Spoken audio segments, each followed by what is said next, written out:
இப்ப electronic voting machine மேலேயே சில குற்றச்சாட்டுகள் இருக்கு. அது என்னன்னா, சில கட்சிகளுடைய சின்னங்கள் சரியாக பொறிக்கப்படுவது இல்ல.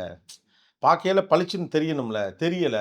இதெல்லாம் சிக்கலாக இருக்கு. அப்படிங்கிற குற்றச்சாட்டும் தொடர்ந்து. லேட்டஸ்ட் கொண்டு வந்திருக்காங்களா, அந்த வேட்பாளரோட கலர் ஃபோட்டோவோட வருதுன்னு இப்போ.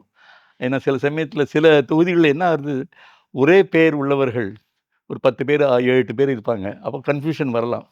அதேமாரி நீங்க சொன்ன மாரி சின்னம் கிளியரா தெரியல அப்படின்னு சொல்லலாம். அதற்காகத்தான் இப்போது அவர்கள் கலர் படத்துடன் இவிஎம்ல போட்டிருக்காங்கன்னு சொன்னாங்க. ஸோ அது ஒரு நல்ல மாற்றம் என்று தான் கருதுகிறேன். பட் இதில சில குறைபாடுகள் நிச்சயமா நான் சொல்ல வேண்டும். கேரளால என்ன பண்ணுவாங்க, ஒரே பேர் உள்ள ஒரு 10 பேர், ஜோசப்னா ஒரு 10 ஜோசப் போடுவாங்க. அந்த வோட் ஸ்ப்ளிட் ஆயிடும். ஏன்னா பீப்பிளுக்கு தெரியாது எந்த ஜோசப்ப நம்ம பண்றோம்ன்னு. தமிழ்நாட்டில் கூட இருக்கு என்று கேள்விப்பட்டேன். ஒரு போலி வேட்பாளர்கள் நிறுத்துவது, அந்த ஓட்டு சிதறி போகும். இதெல்லாம் நிச்சயமாக இந்த புது சிஸ்டத்தில நிச்சயமாக அது தவிர்க்கப்படலாம் என்று தான் நினைக்கிறேன்.